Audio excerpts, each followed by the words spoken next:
Thomas sir നമസ്കാരം. നമസ്കാരം. ഈ മുന്നണി വിടുമോ ഈ CPIയും കേരള കോൺഗ്രസും എന്നാണ് പ്രധാനപ്പെട്ട ചോദ്യമായി ഉയരുന്നത്. ഇതിൻ്റെ കാര്യം ഇപ്പോൾ നടക്കുന്ന പ്രശ്നങ്ങളൊക്കെ ബന്ധപ്പെട്ട് വലിയ ഇവർക്കിടയിൽ ഭിന്നതകളുണ്ട്. CPM ഒരു നിലയ്ക്കും അതിനെ വില കൊടുക്കുന്നില്ല എന്നൊക്കെയാണ് പറയുന്നത്.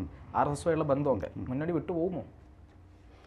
ഇപ്പോൾ അത്രയും അതേപോലെ രാം മാധവനെയും ഈ ADGP കണ്ടതോടുകൂടി ആകെ പ്രശ്നം വളരെ രൂക്ഷമായിരിക്കുകയാണ്. അതെ.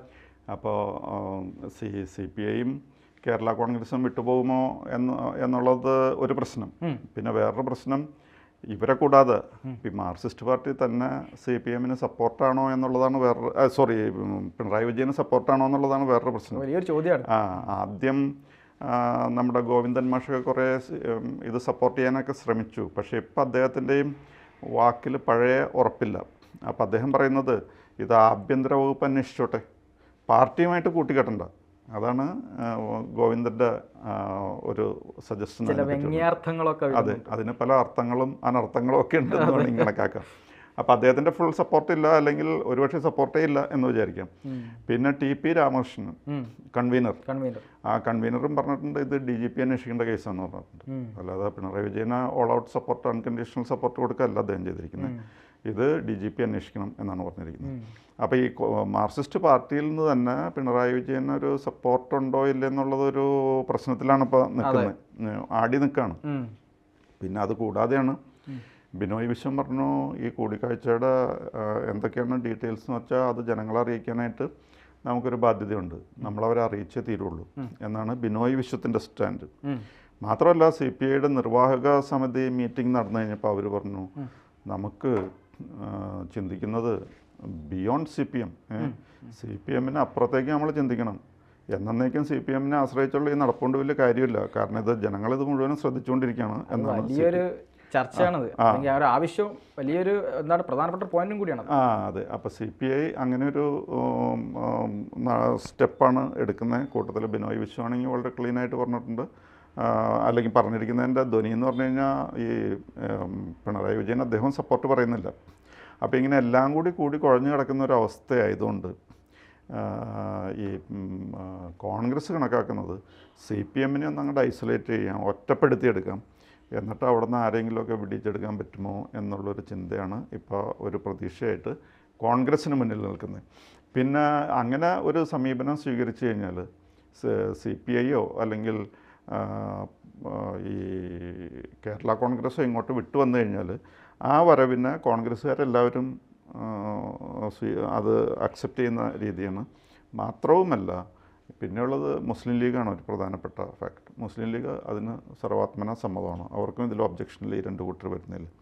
അപ്പോൾ അതുകൊണ്ട് മാത്രമല്ല കേരള കോൺഗ്രസ് അവിടെ പോയി തൽക്കാലം സൗകര്യം കണക്കിലെടുത്തിട്ട് അങ്ങോട്ട് പോയെങ്കിലും അവരൊരിക്കലും കംഫർട്ടബിൾ ആയിരുന്നില്ല. അടിമയപ്പോൾ നിൽക്കാമെന്ന് മാത്രമേ ഉള്ളൂ. അതൊന്ന്. രണ്ടാമത്തെ കാര്യം, ഇപ്പോൾ കോട്ടയം ഇലക്ഷൻ്റെ റിസൾട്ട് കണ്ടിട്ട്, പാർലമെൻറ്റ് ഇലക്ഷൻ്റെ റിസൾട്ട് കണ്ടിട്ട് അവരുടെ പ്രസക്തി തന്നെ നഷ്ടപ്പെട്ടു പോവുകയാണോ എന്നുള്ളൊരു ചിന്തയിലാണ് അവർ നിൽക്കുന്നത്. ആ സാഹചര്യത്തിലാണ് ഇവരെ വലിക്കാനായിട്ട് കോൺഗ്രസിൻ്റെ ഭാഗത്തു നിന്നുള്ള ശ്രമം.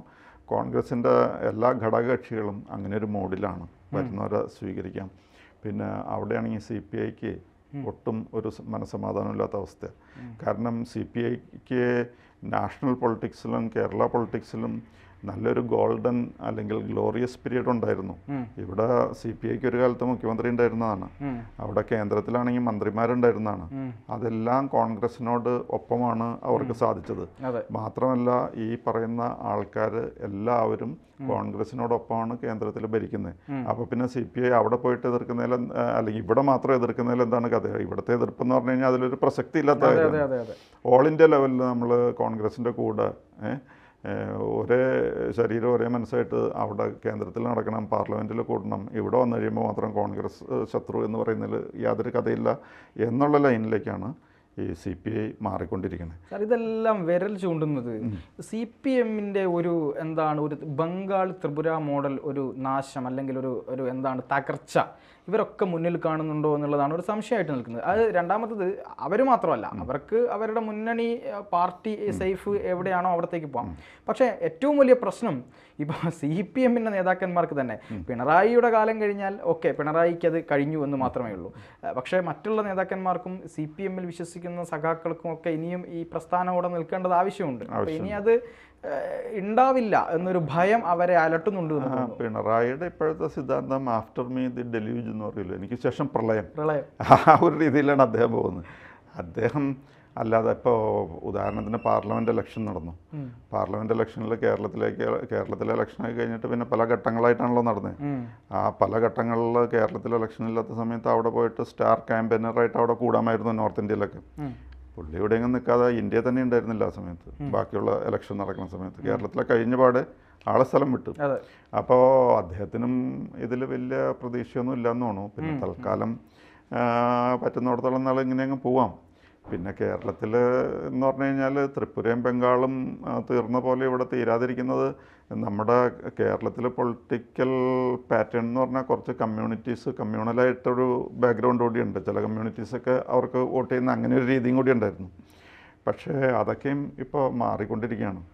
അതുകൊണ്ട് ഇനി ഒരു ബംഗാളും ത്രിപുരയുമായിട്ട് കേരളം മാറിയാലും അത്ഭുതപ്പെടുവാനില്ല. പ്രത്യേകിച്ച് ഈ CPIയും കേരള കോൺഗ്രസും ഒക്കെ കൂടി ഇങ്ങ് വലിഞ്ഞു കഴിഞ്ഞാൽ പിന്നെ LDFൻ്റെ നിലനിൽപ്പ് വലിയ പ്രശ്നമാവും.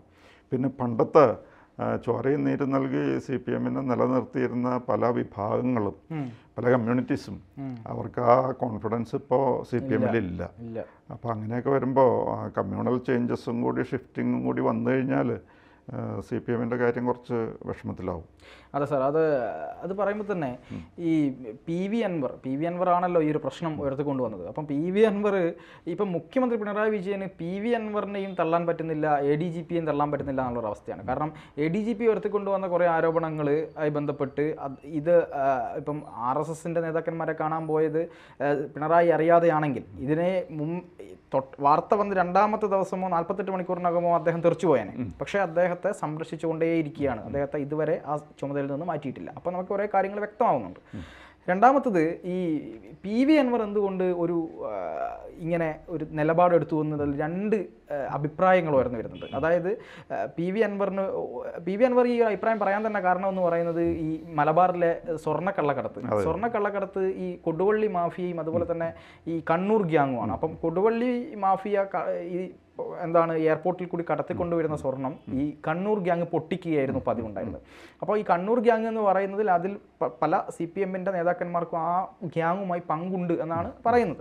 അപ്പോൾ അത് കുറച്ചു കാലം കഴിഞ്ഞപ്പോൾ ഈ അർജുൻ ആയങ്കി പോലുള്ള ആളുകളൊക്കെ കുറച്ച് പുറകോട്ടായപ്പോൾ ആ പണി ഈ സുജിത് ദാസ് എന്ന് പറയുന്ന ഈ പണ്ടത്തെ മലപ്പുറം SP അദ്ദേഹം കസ്റ്റംസിലായിരുന്നല്ലോ, അദ്ദേഹം ആ പണി ഏറ്റെടുക്കുകയും ഈ ലഹരി പിടിക്കാൻ ഉള്ളൊരു സ്ക്വാഡാണ് ഈ ഡാൻസ് അപ്പ് സ്ക്വാഡ്. ആ സ്ക്വാഡിനെ ഉപയോഗിച്ചുകൊണ്ട് ഈ കസ്റ്റംസുമായിട്ടൊരു ബന്ധം ഉണ്ടാക്കി അവർ കൊടുക്കുന്ന നിർദ്ദേശം അനുസരിച്ച് ഇവർ പുറത്ത് നിന്ന് ഇത് പിടിക്കുകയും 100 കിലോ സ്വർണ്ണം ഉണ്ടെങ്കിൽ അതിൽ 40 കിലോ കാണിക്കുകയും 60 കിലോ ഇവർ മുക്കുകയും ചെയ്യുന്ന ഒരു അവസ്ഥ നിലവിലുണ്ടായിരുന്നു. അപ്പോൾ ഇത് കൊടുവള്ളി ഗ്യാങ്ങിനെ വല്ലാതെ ബുദ്ധിമുട്ടുണ്ടാക്കി. അപ്പോൾ കൊടുവള്ളി ഗ്യാങ്ങിൽപ്പെട്ട അപ്പോൾ സാറ് ശ്രദ്ധിക്കേണ്ട വേറൊരു കാര്യം എന്ന് വെച്ചാൽ ഈ PV അൻവർ, അതുപോലെ തന്നെ KT ജലീൽ, അതുപോലെ തന്നെ കൊടുവള്ളിയിലെ കാരാട്ട് റസാഖ് MLA, ഇവർ 3 പേരും ഒരേ സമയം ആഭ്യന്തര വകുപ്പിനെതിരെ രംഗത്തെത്തുകയാണ്. അതായത് ഈ ADGP അജിത് കുമാറും സുജിത് ദാസും P ശശിയും എല്ലാം കൂടെ ചേർന്ന ഒരു ഗ്യാങ് ഇവരുടെ ഈ സ്വർണ്ണക്കടത്തിനെ പൊട്ടിച്ചുകൊണ്ടേയിരിക്കുന്നു, ഇവരെ സാമ്പത്തികമായി വല്ലാതെ തകർക്കുന്നു. ഇതാണ് PV അൻവറിനെ ഇത്രയും രോക്ഷാകുലനാക്കിയത്. രണ്ടാമത്തേത് ഇദ്ദേഹത്തിന് RSSുമായിട്ടുള്ളൊരു ബന്ധം, അതായത് വയനാട് ഇലക്ഷനൊക്കെയായി ബന്ധപ്പെട്ട് മോദിയോടൊപ്പം നിന്ന് പറഞ്ഞു കൊടുക്കുന്ന ഒരു അജിത് കുമാറിനെ നമ്മൾ കണ്ടു. സാധാരണ അങ്ങനെയൊന്നുമല്ല, DGPക്ക് ഒരു റോളും ഇല്ലാത്തൊരു സ്ഥിതിയായി പോയി വയനാട്ടിൽ. അപ്പോൾ അതൊക്കെ കാണുമ്പോൾ പലർക്കും പല പ്രശ്നങ്ങളുണ്ടായിരുന്നു. അപ്പം ഈ PV അൻവറിനൊക്കെ ഈ മുസ്ലിം കമ്മ്യൂണിറ്റിക്കിടയിലേക്ക് ഇയാളൊരു RSSൻ്റെ ചാരനാണ് എന്ന് അടിച്ചിറക്കുകയും ഇനി ഈ CPMൽ നിന്നുകൊണ്ട് വലിയ കാര്യമില്ല എന്ന് അൻവറിന് തോന്നുകയും, അൻവർ വെല്ലുവിളിക്കുന്നത് മുഖ്യമന്ത്രിയെ തന്നെയാണ്. അപ്പം അൻവറിനൊരു ലീഗിലേക്കൊക്കെ പോകാനുള്ള ഒരു കോൺഗ്രസ്, അദ്ദേഹം മുമ്പ് കോൺഗ്രസ്സുകാരനായിരുന്നു, ലീഗിലേക്കൊക്കെ പോകാനുള്ള ഒരു താല്പര്യവും അൻവറിന് ഉണ്ടാവാം ഒരു പക്ഷേ, അല്ലെങ്കിൽ ഇങ്ങനെയൊന്നും കളിക്കില്ലല്ലോ. അപ്പോൾ ആ വെല്ലുവിളികളൊക്കെ മിക്കവാറും പോകും. അപ്പോൾ ഇങ്ങനത്തെ കാര്യങ്ങളൊക്കെ അവിടെ നിൽക്കുന്നുണ്ട്. ആ സമയത്താണ് അതൊരു വെല്ലുവിളിയായിട്ട് ഇങ്ങനെ നിൽക്കുന്ന സമയത്താണ് ഇപ്പോൾ ഈ കേരള കോൺഗ്രസ് എമ്മും ഈ CPI ഒക്കെ ഈ വെല്ലുവിളി ഉയർത്തുന്നത്. അത് ഇടതുപക്ഷത്തിൻ്റെ ഒരു കെട്ടുറപ്പിനെ തന്നെ ബാധിച്ചു പോകും എന്നല്ലേ സാറിൻ്റെ അഭിപ്രായം? അതെ, ഇടതുപക്ഷത്തിൻ്റെ കെട്ടുറപ്പ് എല്ലാം തകർന്നിരിക്കുന്ന അവസ്ഥയാണ്. പിന്നെ PV അൻവറിന് PV അൻവറിൻ്റെതായ താല്പര്യങ്ങളുണ്ട്. അവിടെ നിയമവിരുദ്ധമായിട്ട് തടയണ പണിയുകയും എല്ലാ കാര്യവും നിയമവിരുദ്ധമായിട്ട് തന്നെ പോകണമെന്ന് ഭയങ്കര നിർബന്ധ ബുദ്ധിയുള്ള ആളാണ്. അതെ, കക്കടംപൊയിലുള്ളത്. അപ്പോൾ എല്ലാ കാര്യത്തിലും അപ്പോൾ അങ്ങനെ ഇപ്പോൾ ഇദ്ദേഹം ഇടതുപക്ഷത്തിൻ്റെ ഒരു പ്രവാചകനായിട്ട് ഇറങ്ങുകയാണെങ്കിൽ ഈ തടയണ കക്കാട്ടുംപൊയിലൊന്നും പണിയില്ലല്ലോ. അപ്പോൾ അദ്ദേഹത്തിൻ്റെ താല്പര്യങ്ങൾ എന്താണെന്ന് ആ തടയണ കഴിഞ്ഞാൽ തന്നെ അറിയാം. തടയണ അങ്ങനെ പണതു. പിന്നെ അതിൻ്റെ കൂട്ടത്തിൽ ഈ സ്വർണത്തിൻ്റെ ബിസിനസ് നല്ലൊരു ബിസിനസ് ആണല്ലോ. കൊടുവള്ളിയായിരുന്നു നമ്മുടെ കേരളത്തിൻ്റെ സ്മഗ്ലിംഗ് ക്യാപിറ്റൽ. ഈ സിനിമ ഇൻഡസ്ട്രീസിലൊക്കെ കുറേ പണം പോയിരുന്നത് ഈ കൊടുവള്ളി ഗ്യാങ്ങിൻ്റെ സ്മഗ്ലിംഗ് സ്വർണം കിട്ടുന്ന പൈസയാണ്. അപ്പോൾ അതുകൊണ്ടാണ് ഈ സിനിമാ പിടുത്തം പോലും അതിലും ഒരു കമ്മ്യൂണൽ എലമെൻ്റ് ഉണ്ടായിരുന്നു ചില ആൾക്കാർക്കൊക്കെ. പക്ഷെ ഇപ്പം അതിനൊക്കെ ഒരു സ്വൈര്യക്കേട് ഈ കണ്ണൂർ ഗ്യാങ്ങൊക്കെ ഇടപെടാൻ തുടങ്ങിയോടുകൂടി, പിന്നെ സുജിത് ദാസും അവരൊക്കെ ഇടപെടാൻ തുടങ്ങിയോടുകൂടി ഒരു സ്വൈര്യം നഷ്ടപ്പെട്ട പോലെ വന്നു കഴിഞ്ഞപ്പോഴാണ്. അതൊക്കെ ആയിരിക്കാം ഒരുപക്ഷെ PV അൻവറിനെ ഇത്രയും ചൂടാക്കുന്നതെന്ന് എനിക്ക് തോന്നുന്നില്ല. അത് അല്ല, PV അൻവർ ഒരു ഗുരുതരമായ ആരോപണം ഉന്നയിച്ചിട്ടുണ്ട്. അതായത് ഈ സ്വർണം കടത്താൻ നിന്ന യുവതികളെ, കാരിയറായി നിന്ന യുവതികളെ പോലീസ് അറസ്റ്റ് ചെയ്യുകയും അവരെ കൊണ്ടുപോയി ലൈംഗികമായി ഉപയോഗപ്പെടുത്തുകയും ചെയ്തു എന്ന് വരെ പറഞ്ഞിട്ടുണ്ട്. അപ്പോൾ ചുരുക്കി മുഖ്യമന്ത്രി എൻ്റെ അച്ഛനാണ് എന്നൊരു ഭാഗത്ത് പറയുകയും മറുവശത്ത് കേരളത്തിലെ ആഭ്യന്തര വകുപ്പ് പുഴുത്ത് നാറിയിരിക്കുകയാണ് എന്ന് പറഞ്ഞുകൊണ്ട് തന്തയ്ക്ക് വിളിക്കുകയും ചെയ്യുന്ന ഒരു സ്വഭാവമാണ് അൻവർ പറയുന്നത്. ഇത് രണ്ടുമുണ്ട്. അതായത് ഒരു വശം മുഖ്യമന്ത്രി അച്ഛനാവും, പിന്നെ വേറൊരു വഴിക്ക് പറയും ഈ മുഖ്യമന്ത്രി പദം വീട്ടിൽ നിന്ന് കൊണ്ടുവന്നതല്ലെന്നും പറയും. നമ്മൾ ഏതെങ്കിലും കാര്യത്തിൽ ഏതെങ്കിലും തർക്ക വിഷയത്തിൽ വീട്ടിൽ നിന്ന് കൊണ്ടുവന്നതല്ല എന്ന് പറയുന്നത് നമുക്ക് നമ്മുടെ ക്ഷമ നശിച്ച് അങ്ങേയറ്റത്തെത്തുമ്പോഴാണ് വീട്ടിൽ നിന്ന് കൊണ്ടുവന്ന മുതലല്ല എന്ന് പറയുന്നത്. അപ്പോൾ അത് മുഖ്യമന്ത്രിയെ പറ്റി പറഞ്ഞിട്ടുണ്ട്. ഈ മുഖ്യമന്ത്രി പദം വീട്ടിൽ നിന്ന് കൊണ്ടുവന്നതല്ല എന്നും പറഞ്ഞു. മുഖ്യമന്ത്രി അച്ഛൻ്റെ സ്ഥാനത്താണെന്നും പറയുന്നുണ്ട്. അത് സൗകര്യം പോലെ അങ്ങോട്ടും ഇങ്ങോട്ടും. ഇപ്പം നമ്മൾ ചിലപ്പോൾ ഗുഡ് മോർണിംഗ് പറഞ്ഞു, അതുകൊണ്ട് പിന്നെ ഗുഡ് ആഫ്റ്റർനൂൺ പറഞ്ഞുവിടാന്നില്ലല്ലോ. സമയത്തിൻ്റെ കാലത്തിൻ്റെ അനുസരിച്ച് ചിലപ്പോൾ ഗുഡ് മോർണിംഗ് പറയും, ചിലപ്പോൾ ഗുഡ് ആഫ്റ്റർനൂൺ പറയും. ഇത്ര വ്യത്യാസമുള്ളൂ. ചില സമയത്ത് അച്ഛനാണ് പിണറായി വിജയൻ, ചില സമയത്ത് എന്താ പറയാൻ പോണെന്നുള്ളത് നമുക്ക് പാർലമെന്ററി ലാംഗ്വേജ് ആയിരിക്കും, അത് പറയാൻ പറ്റില്ല. അവസ്ഥ സാർ, ഈ എന്താണ് കേരള കോൺഗ്രസ് എമ്മിൻ്റെ ഒരു കാര്യം, അവർ കോട്ടയത്ത് ഓൾറെഡി തന്നെ എന്താണ് ഭയങ്കര അസ്വാരസ്യങ്ങളുണ്ട് അവർക്കിടയിൽ.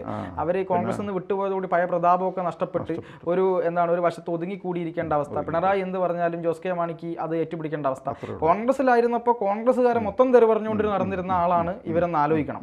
മറുഭാഗത്ത് CPIക്ക് പ്രശ്നം എന്ന് പറയുന്നത് ഇടതുപക്ഷത്തിന്റെ ഒരു സ്വാഭാവികത കാത്തു സൂക്ഷിക്കണമെന്ന് വല്ലപ്പോഴെങ്കിലും ഉദ്ദേശിക്കുന്ന, അതായത് ഒരു 90% പ്രശ്നം വരുമ്പോൾ 10% ഇടതുപക്ഷത്തിന്റെ സ്ഥാനം നിലനിർത്തുന്ന ആൾക്കാരാണ് CPIക്കാരെന്ന് പറയുന്നത്. അത് തന്നെയല്ല, അവർ കുറച്ച് ജെന്റിൽമെൻ ആണ്. അതെ, കുറച്ച് ഈ അഴിമതിയൊക്കെ വളരെ കുറവാണ്. അപ്പം കാനം വന്നപ്പോഴാണ് ഈ അഭിപ്രായ വ്യത്യാസമൊക്കെ, അല്ലെങ്കിൽ അഭിപ്രായം പിണറായിക്കെതിരായ അഭിപ്രായമൊക്കെ കുറഞ്ഞത്. അതിന്റെ കാരണങ്ങൾ കുറേ കാനത്തിന്റെ മകനുമായി ബന്ധപ്പെട്ട വിഷയങ്ങളുണ്ട്.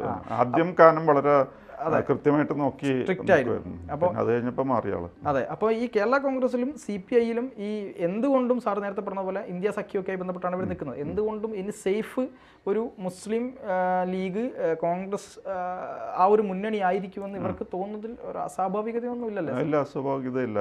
ഇപ്പോൾ കേരള കോൺഗ്രസ് അങ്ങനെ അങ്ങ് പോയെന്ന് മാത്രമേ ഉള്ളൂ. അവർ they were not feeling at home there. അവർ എന്താ പറയുക, ഫിഷ് ഔട്ട് ഓഫ് വാട്ടർ എന്നൊക്കെ പറയുമല്ലോ, അതുപോലെ അവർ ഒട്ടും അവിടെ കംഫർട്ടബിൾ ആയിരുന്നില്ല. അവർക്ക് സുരക്ഷിതമായിട്ട് ജയിക്കാനൊക്കെ പറ്റുന്നൊരു സാഹചര്യം ഉണ്ട്. UDFന്റെ കൂടാൻ പോരാൻ പറ്റിയ അവർക്ക് വേറെ ഒന്നും നോക്കാനില്ല. അന്ന് കിട്ടിയ സാഹചര്യം, അന്നത്തെ സൗകര്യം വെച്ച് അങ്ങോട്ട് പോയി. അതിൽ തന്നെയാണെങ്കിലും പാലാ സീറ്റ് പിടിച്ചെടുക്കാനായിട്ട് ഈ ഇദ്ദേഹം ജോസ് കെ മാണി പരാജയപ്പെട്ടതോടുകൂടി തന്നെ അവരുടെ എല്ലാം പോയി. പിന്നെ ഈ ലോക്സഭ ഇലക്ഷനിൽ അതും പൊട്ടി. അതോടുകൂടി ഇനിയിപ്പോൾ യാതൊരു പ്രതീക്ഷയ്ക്കും വകയില്ലാത്ത കണ്ടീഷനിലാണ് അവർ നിൽക്കുന്നത്. പിന്നെ മനസ്സില്ലാ മനസ്സോടെ റോഷി അഗസ്റ്റിനെ മന്ത്രിയാക്കേണ്ട അവസ്ഥ വന്നു. പിന്നെ ഇപ്പോൾ CPI ഇങ്ങോട്ട് വന്ന്, അല്ല CPI ആയാലും കേരള കോൺഗ്രസ് ആയാലും UDFലേക്ക് വന്നു കഴിഞ്ഞാൽ എല്ലാവരും അവരെ സ്വീകരിക്കാൻ തയ്യാറാണ്. മുസ്ലിം ലീഗിനും അഭിപ്രായ വ്യത്യാസം ഉണ്ടാകാൻ വഴിയില്ല. പിന്നെ ഇത്രയേ ഉള്ളൂ, നമ്മളിപ്പോൾ അവരുടെ പിന്നാലെ പോകേണ്ട. അവർ ഇങ്ങോട്ടെന്തെങ്കിലും താല്പര്യം പ്രകടിപ്പിച്ചാൽ രണ്ട് കൈ നീട്ടി സ്വീകരിക്കുന്ന ഒരു അവസ്ഥയിലാണ് ഇപ്പോൾ UDF. തീർച്ചയായും. അപ്പോൾ ഈ ചർച്ച നമുക്ക് അവസാനിപ്പിക്കുന്ന സമയമാകുമ്പോൾ നമുക്ക് മനസ്സിലാവുന്നത് ഈ CPMന്റെ അല്ലെങ്കിൽ ഇടതുപക്ഷത്തിൻ്റെ ഒരു കെട്ടുറപ്പിനെ ബാധിക്കുന്ന വിധത്തിൽ തന്നെ ഈ ഒരു പ്രശ്നം നമ്മൾ കാണുന്നതിലപ്പുറത്തേക്ക് ഉൾത്തട്ടിൽ വലിയ ചലനങ്ങൾ ഉണ്ടാക്കിയിട്ടുണ്ട് എന്ന് തന്നെ വേണം നമ്മൾ മനസ്സിലാക്കാൻ. അല്ലേ സാർ? ആകെ ആടി ഒലഞ്ഞിരിക്കുകയാണ്. അത് എപ്പം വേണമെങ്കിലും മറയാവുന്ന ഒരു അവസ്ഥ. എന്തായാലും നമ്മളോടിപ്പോൾ ഈ ചർച്ചയിൽ സഹകരിച്ചതിന് ഒരുപാട് താങ്ക് യു.